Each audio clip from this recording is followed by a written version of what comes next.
Dali Zoba, thank you for joining us. Here are the weekly highlights from Arakan. ULA establishes special court for rape and other major crimes. Junta airstrikes kill 1, injure 22 civilians in Thandwe and Gwa.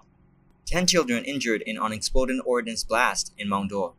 Arakan Army hands over 24 Bangladeshi fishermen to BGB. At least 4 children reportedly died of diarrhea in junta-held Sittwe. Basic education enrollment declines in Arakan State, ISP-Myanmar reports.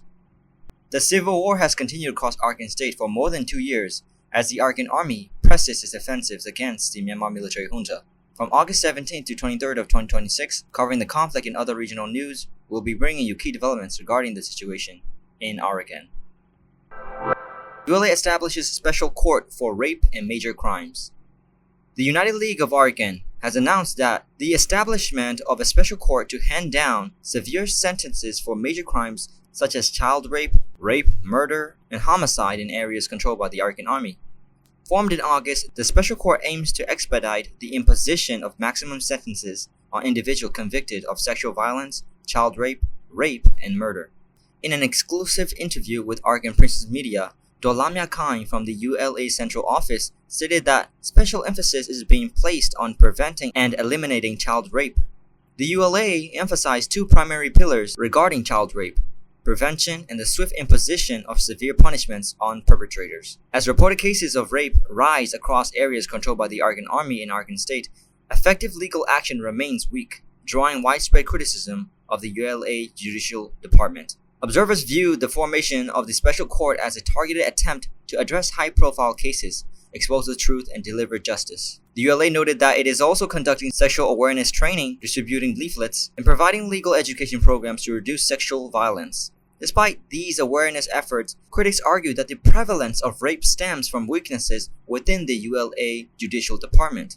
Women's rights advocates pointed out that the escalating armed conflict in Arakan State, growing displacement, weakening rule of law, and disrupted public services and protection mechanisms have heightened safety risks for women. In an exclusive interview with DMG, Kamai, Joint General Secretary of the Women's League of Burma, WLB, stated that persistent impunity is a primary reason for weak enforcement against sexual violence against women. With sexual violence on the rise in conflict areas, activists emphasize that authorities must implement independent and credible investigations, hold perpetrators accountable, and adopt survivor-centered response mechanisms. At least 13 incidents of sexual violence, rape, and child rape have been reported in Arakan Army-controlled areas this year, with the recent on-site case in Maungdaw marking the first instance of the ULA Judicial Department handing down a maximum penalty. Junta airstrikes kill 1, injure 22 civilians in Thandwe and Gwa. 1 civilian was killed and 22 others were injured after the military junta launched coordinated airstrikes involving more than 10 aircraft on Unexploded town in Thandwe Township and Gwa Township, according to a statement released by the Arakan Army. Around midnight on August 21st, while residents were asleep, 8 jet fighters, 1 Y-12 aircraft, and 1 Y-8 aircraft dropped approximately 100 bombs on former junta bases, including Light Infantry Battalion No. 55 and Light Infantry Battalion No. 566, as well as surrounding areas where displaced civilians were sheltering in Unexploded town.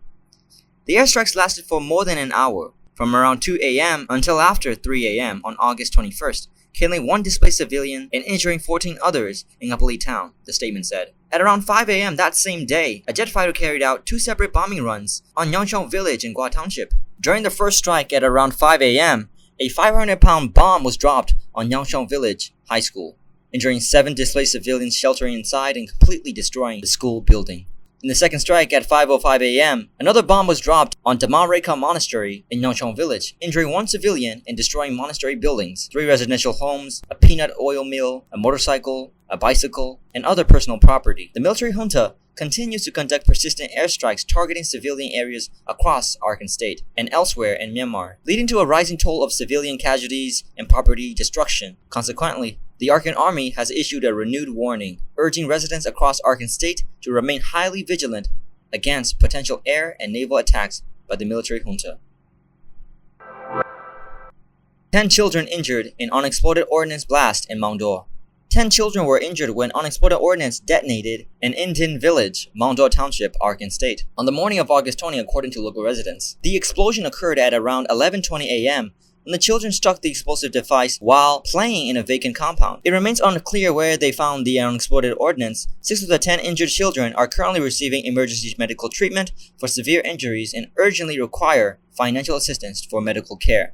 During the battle for Maungdaw, junta forces are stationed in Indian village, leading locals to suspect that the detonated device was explosive ordnance left behind by the junta forces. Villagers noted that last year, a local woman from Indian village lost both legs after stepping on a landmine while gathering firewood near the village. In a separate incident on June 27th, a man sustained severe injuries after stepping on a landmine in 4th Mile Ward, Maungdaw Town. Although the Arakan Army frequently conducts mine clearance operations in Maungdaw Township, residents continue to face landmine hazards, posing ongoing challenges for locals who rely on nearby forests and hills for their livelihoods. Arakan Army hands over 24 Bangladeshi fishermen to BGB. The Arakan Army handed over 24 Bangladeshi fishermen to Border Guard Bangladesh after they were detained for illegally fishing in Arakan waters. At around 1:30 p.m. on August 19th, the Arakan Coast Guard ACG transferred the 24 Bangladeshi fishermen to BGB officials after they signed pledges. The fishermen who had entered Arakan waters to fish illegally were handed over to Bangladeshi authorities after signing commitments not to trespass or fish illegally again. Arakan Army officials transferred the fishermen to BGB authorities at a location along the border on the Naf River. The 24 fishermen were apprehended by the Arakan Army between 2025 and early 2026 while illegally fishing in Arakan waters near Chowpandu village in Maungdaw Township. Following their arrests by the ACG, they were sentenced by a court in accordance with the legal procedures of the United League of Arakan and served their respective sentences. Bangladeshi fishermen frequently entered Arakan waters to fish illegally, and the Arakan Army periodically hands over apprehended fishermen to Bangladeshi authorities.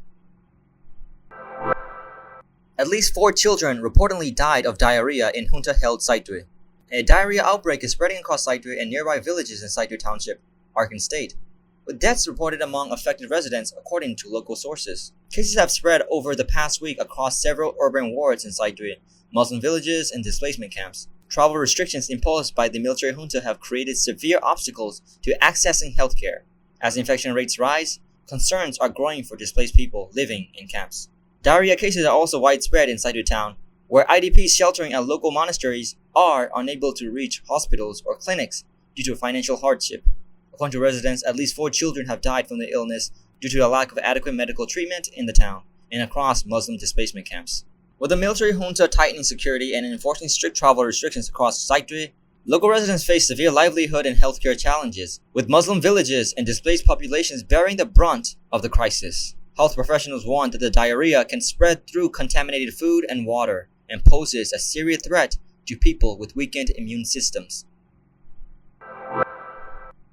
Basic education enrollment declines in Arakan State, ISP-Myanmar reports. Basic education enrollment is declining significantly in areas controlled by the Arakan Army in Arakan State, according to a report published this month by the Institute of Strategy and Policy Myanmar, ISP-Myanmar, titled ULAA's Governance and Beyond Control Challenges. The report noted that the primary school dropout rates are rising due to soaring costs of stationery and teaching supplies, while parents are also required to pay teacher salaries out of pocket. Compounded by widespread job shortages and rising commodity prices, families in Arakan State are struggling to survive, forcing many students to leave school and help support their families. Although an adult male earns an average daily income of around 30,000 kyats, it is insufficient to cover basic daily living expenses, leaving education and healthcare out of reach for many. For a family with 2 students, monthly education expenses exceed 100,000 kyats, making it difficult for parents to cover the costs even for a single child.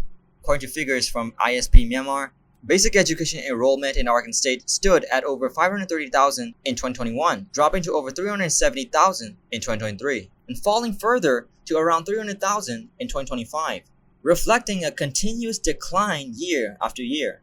Although the United League of Arakan is attempting to systematically manage the education sector for the 2026-2027 academic year, it faces challenges such as a shortage of skilled staff and inadequate payroll systems. Since the ULA is currently unable to pay salaries to education staff, school fees are being collected directly from parents to support teachers. Consequently, educators emphasize that to bolster the education sector, the ULA should provide subsidies for students and set appropriate salary rates for teachers. Meanwhile, free schools open across Arakan State are seeing growing student enrollments, which has led to high demand for school supplies amid a shortage of aid. ISP-Myanmar highlighted that unless free basic education is guaranteed to reduce high dropout rates, Arakan State faces a long-term shortage of skilled workers and educated individuals.